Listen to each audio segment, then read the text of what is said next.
sure everyone knows, especially by the gates, to stay well behind those barriers, because our penguins can be a little bit shy, and we don't want any fingers being mistaken for fish.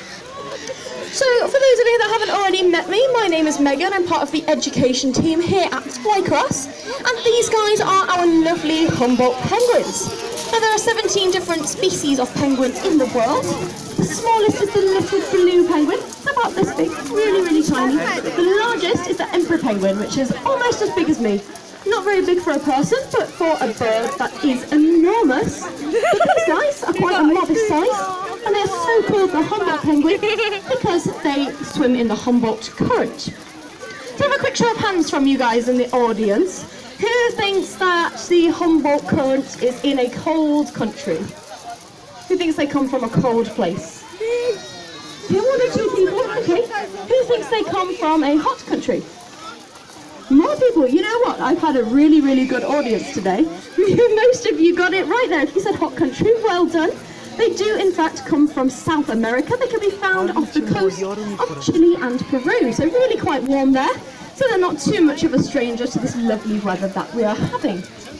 But just like all other penguins, they do spend a lot of their time swimming. And they can be a little bit chilly in those waters, so they still have all the same adaptations as some of the penguins that do come from cold countries as well. But I'll tell you a little bit about their food to start with, since that is what they are eating now. Here at the zoo, we give them a diet of Baltic herring, just similar to what they'd have in the wild. They eat fish, squid and jellyfish, and they eat a little bit differently to us. So we chew our food and swallow it, but our penguins actually swallow it whole. So if you see any of our penguins looking like they're playing with their food, they're trying to get those fish head first so those scales don't brush up on the way down. Now, unfortunately, their diet is one of the reasons that the penguins are in decline. These guys are classed as a vulnerable species, which means there's not too many of them left in the wild. Now, one of the reasons is because of plastic in the ocean. So here is a picture of a jellyfish swimming along.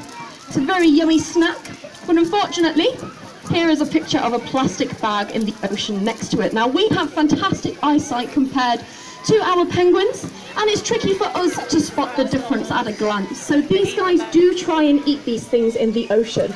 So one thing that we can do to really help our penguins, even though we don't come from South America, we live a long way away, if we simply use reusable shopping bags and try and cut down on our plastic as much as we can, we'll avoid situations like this, and they can go back to eating the jellyfish, which is much safer for them. But another problem that they are facing is overfishing, and we're taking too much fish for ourselves. Now, who here is a big fish and chip fan? I know I certainly am. I've got a couple of people that are joining me. Don't feel too guilty for eating fish, because again, there are things that we can do. And one of those things is when we are at the supermarket buying fish, we look out for this symbol. This is the MSC tick of sustainability. If your fish product has this on it, it means we've left enough fish in the ocean for our penguins to eat, and we've taken only what we need. So this is a fantastic thing to look out for. And if any of you are massive, massive fish fans, like I am, I could eat an awful lot of fish. We do have some good fish guides. They're completely free, and they fold out like this. Can I get an ooh? Thank you, guys. These are completely free. If you want some more info, please come and get one at the end from me.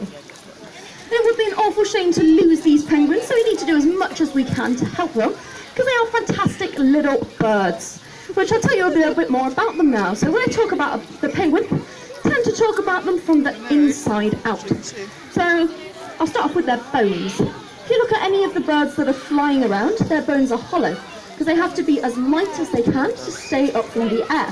Whereas when it comes to our penguins, their bones are solid, because they have to be nice and heavy to stay in the water. But if they just had those heavy bones, they just sink down to the bottom of the ocean, which isn't a fantastic survival technique when they need to be able to swim and find those fish. So outside of those bones, they have a lovely big layer of fat and blubber, which helps to keep them buoyant. And this is also why they waddle. Some people think that penguins don't have knees. They do have knees. They're just hiding underneath all of that fat and blubber, which means they can't bend them like we can. They just do a little waddle instead.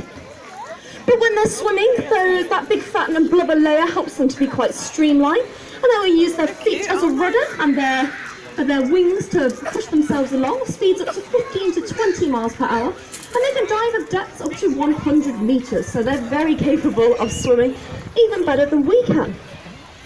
And then finally on the outside of the penguin, they have those lovely characteristic black and white feathers, which all of the penguins have, and these serve two important purposes. So one of these is to keep them waterproof, and one of them is to keep them camouflage.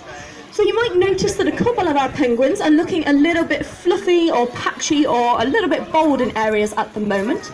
And this is because every single year their feathers fall out completely and regrow in a process called molting.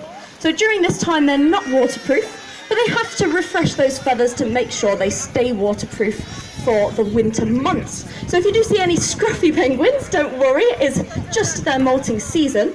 But in fact, the Humboldt penguin has the densest feathers of any bird in the world. For a square centimetre on their body, they have 70 feathers. So that's an awful lot of growing that they have to go through each year.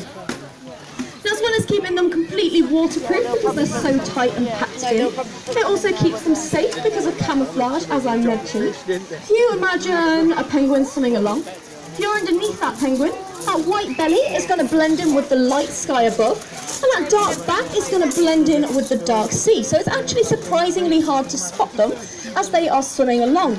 And in fact, once they have finished in the middle here, as they've just done, timing, they do like to go for a little bit of a swim. So we don't use any chemicals in our pool here. So it is clean, but it does look a little bit green, a bit more like their natural habitat wouldn't be quite as clean as our chlorinated swimming pools.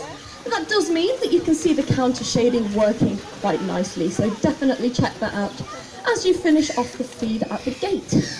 But otherwise, that is all from me at the Penguin Talk. I hope you have all enjoyed it. Thank you very much for listening. If you have any questions, please come and see me. And if you want a good fish guide, completely free good fish guide, come and get one from me.